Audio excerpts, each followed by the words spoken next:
Good now from sunny, warm Kep in Cambodia. So I was sitting here at the pagoda at the Wat Samathi, reading Venerable Bhikkhu Maha Ghosananda's book, Step by Step. You may have heard about it. It is a short book, but it carries massive depth. One phrase in the particular stopped me in my tracks. We must eat time. It sounds a bit strange at first, right? So I was thinking what he mean, we must eat time. But let's look at our lives. When we actually self-reflect, what eats my time? Whatever you are leading a corporation, making high stack decisions, navigating the beautiful chaos of raising kids as a mom, or even if you are building a startup from the ground up, or maybe you are a middle-aged single lady trying to find your own center. In a way, we share all the same problem. We are getting eaten alive. We are getting eaten alive. What do I mean with that? What eats us? Time does. Time eats us. Ghosananda explains that time is just living in the past or the future, constantly feeding on our emotions. We are literally consuming the world through our 6 mouths, right? The eyes, the ears, the nose, the tongue, the body and the mind. Everything is eating, everything is consuming. So we are eating 24 hours a day without stopping. This is the experience we have on this planet. We crave food for the body, but also food for feelings and food for thoughts. We are what we eat. We eat the world.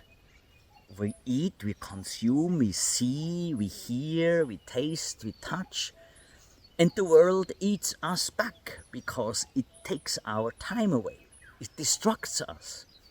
Think about it for a second.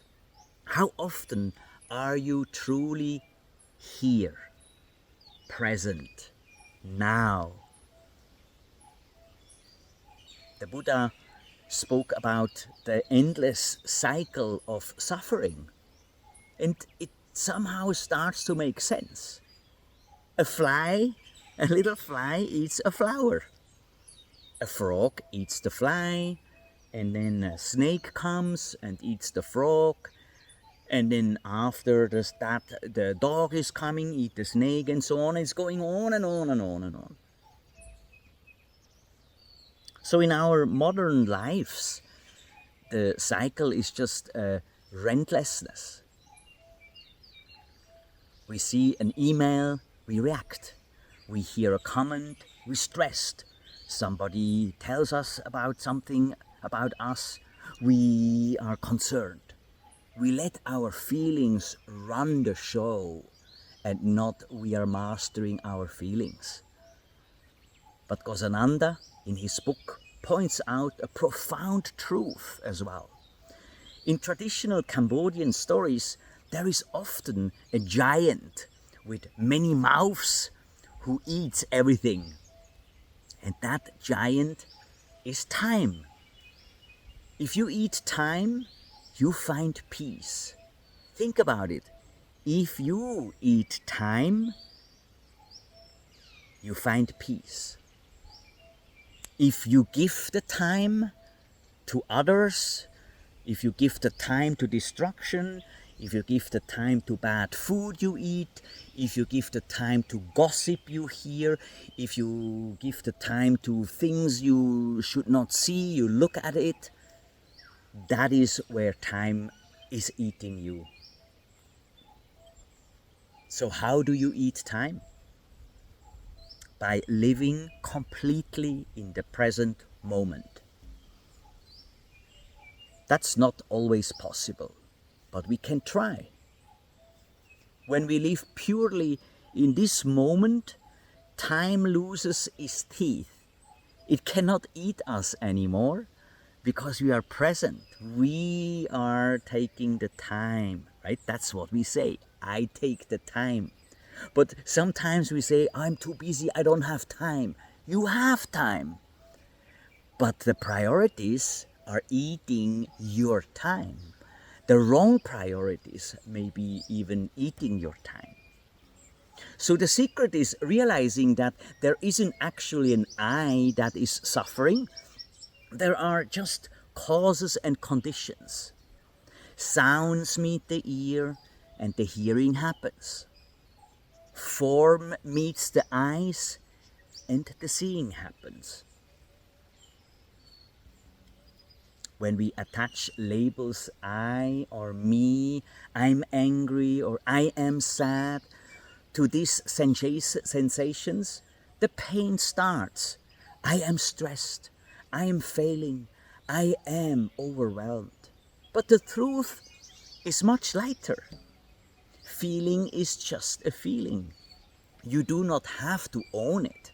When you say I am angry, you can say I feel angry. So you detach. It's not you who is angry, it's not you who is giving the time, it's just time.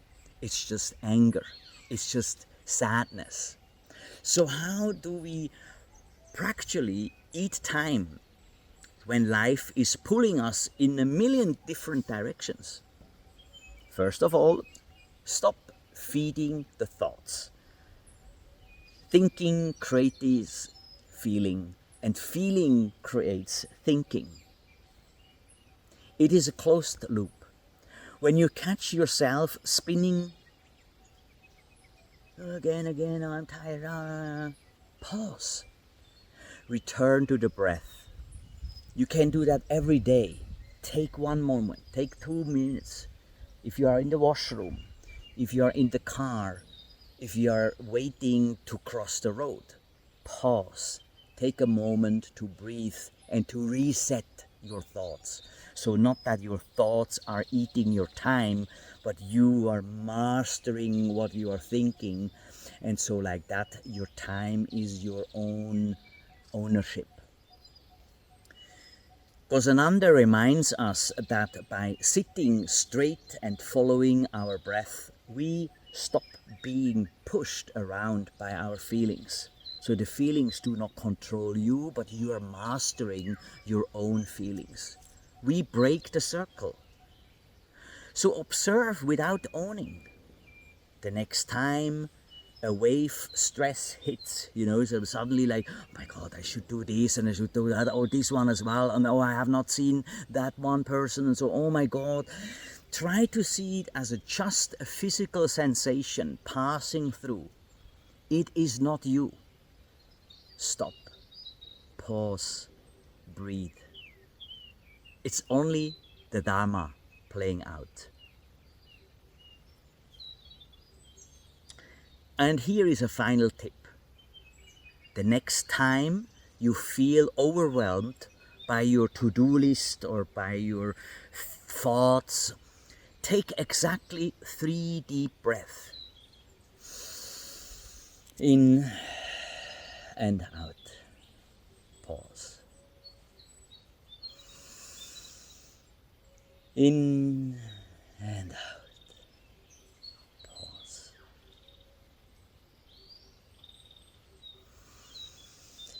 In and out.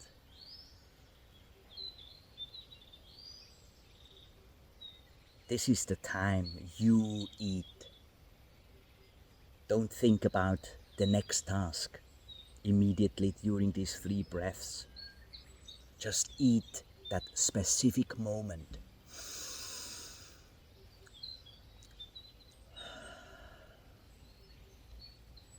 Suffering, eating, and feeling are intertwined with each other. But the highest happiness is right here, right now, when you breathe in and breathe out. There is no time at all unless we cling to it.